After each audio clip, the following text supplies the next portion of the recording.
Yo, what's up? Bob here. A bit of a vinyl hang today with, Jeffrey Lee Puckett, hello. you know, there was a record that we were waiting for the reissue of for so long. Feels like forever. Feels like forever, for sure. Originally released in 1994. Yeah. Yes. And, Warner Brothers Records. you know, it's one of those rarefied pieces of vinyl that go for hundreds of dollars if you have an OG. And the speculation had been floating around for years, and it finally happened. And we're going to get into that right now. The record that we're talking about is Tom Petty's Wildflowers. Now, we know there's been tons of VC videos about it, but ours is going to be a little bit different because we're going to start with virtually all the pressings of the record. Yes. Or is it all? Well, I mean, all the available versions. all the available versions of the record. Busty's out right now. Here is the OG. OG. I did at one time have two of these, but I sold it. Not when Tom died, because I'm not a freaking ghoul. I sold it many years ago. It was a sealed copy, and of course now I could sell it and buy a car. But this is the one I've been playing since 1994. It has a promo notch. I don't know if you can see that, because I was at that time working at a newspaper, and Warner Brothers mailed me 2 copies for some reason that I don't know, but I appreciate. Some technical specs on the record. It's cut from the CD. This one is cut from a digital master, yes. They didn't really do anything analog-y to it. Petty had a deal with all his record labels that his albums were going to be released on vinyl. Okay. It was a thing that he would not back down on. Oh, that was a little Tom Petty joke. He would not back down. No pun intended. I have this one here, which is in the original format, but this comes out of that red Tom Petty box set, right? It's got the original Warner label, and it's a 2-disc, just like the OG. Yeah. This is analog. It sounds really good. Kind of a bit of a rock mix, you know, kind of in-your-face kind of mix. Strong on the bass there. But this is essentially the way it came out. And I felt like I needed to have it that way. Of course. Yes. Of course, I would have bought one of those in a heartbeat, but I never could find one. They always sold out before I could get it. Yeah. And then, of course, we have the new ones. I went fancy. He got the fancy one. I went for the standard record, 3-disc. I didn't go all the way fancy, because there is a 9 LP version. I got the 7. This sounds spectacular. Yes. Yeah, it really does. It's without a doubt the best sounding version of all of them. The original, hate to say it, is third place. Sonically, the original, it's not. Well, it's only bad in comparison to these. That's correct. That's the thing. It sounds great. On its own, it's really good. These are sonically superior. Yeah. That said, in a collectible sense, if you're a huge Tom Petty fan and you want to have all the different pressings and all of his records, there's still value in owning the original pressing of the record. That said, this sounds absolutely spectacular. Which The Jeffrey reason I splurged on this one is because it is the 3 LPs that are on this, which is the original album plus the intended 3rd album as part of the package. And then it has 2 full albums of home demos, which are mind-blowing. Unbelievable. To me, it was worth spending $175 to get the demos. And then there are 2 albums of live performances, which I was hoping there would be one from Louisville, because the Wildflowers tour opened in our hometown of Louisville. And I was at that show, but apparently it was the early, like the first month of that tour was sort of known to be rough, and they obviously did not choose any of the songs that I heard live. But it would have been cool. It's a great document to have those live versions, but I'm all about the home demos. Yeah, they sound spectacular. We listened to a couple tracks off of all the different pressings and stuff, and we one of the tracks that we chose was "Don't Fade on Me," and there's a home demo of it that will just knock you out. If you don't have the record and you don't want to spend a lot of money, get the three discs set. But if you can swing it, the 7 is absolutely it's awesome. It comes with hand me that little book. Oh yeah, the booklet is this thing something. Is pretty awesome. It's got all these cool photos and like graphics in here of Tom and Rick Rubin and from the making of the record. Not that did anything, but here's the front. Here's the back. So everyone is discussing the individual tracks. Yeah, it's really cool. Mike Campbell especially is highly involved. Here's Tom with the telly with the kind of symbol on it that has become, synonymous with the Wildflowers branding, which tattooed on my heart. Yeah. It is one of the best sounding vinyl records that I own. Yep. Easily. The mastering on it is superb. Everything about it is really good. My brother turned me on to the record in '94. He bought it on CD. We listened to it for that whole summer and beyond. It is my favorite Tom Petty record. Now, I know there's probably going to, you're going to have some fluctuation on people's favorite Tom Petty records, okay? But Wildflowers is mine, so it was a big deal for it to come out, and I'm super, super excited about it. I couldn't be more excited, and this is pretty much all I've listened to because it's 7 albums.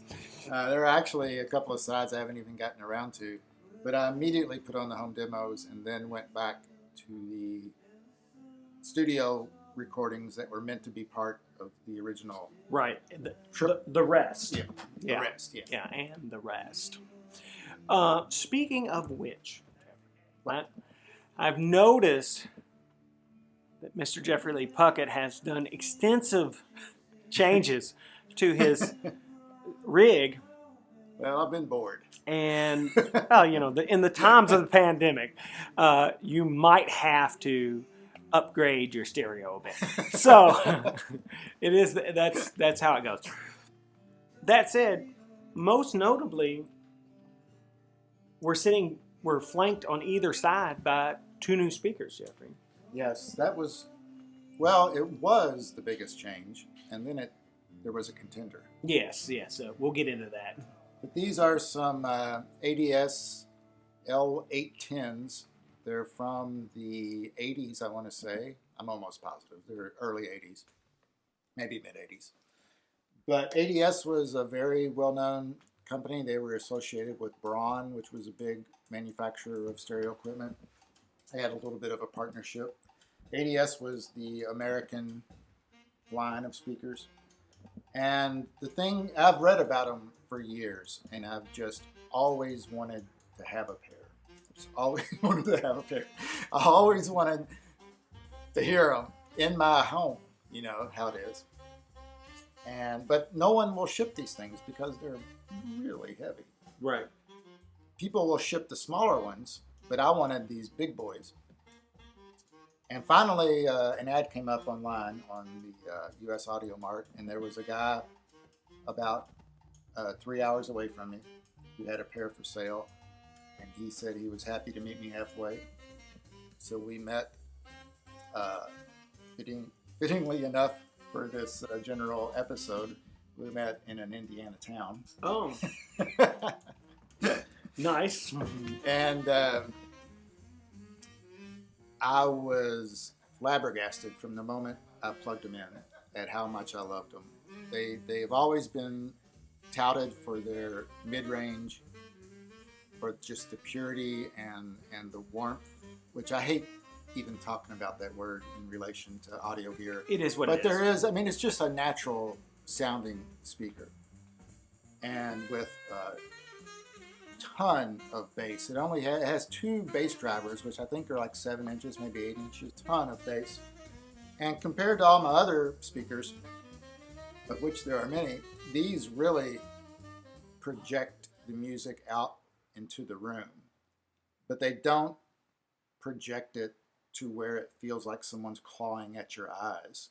It just feels bigger and bolder and more saturated. And I can't say enough about them.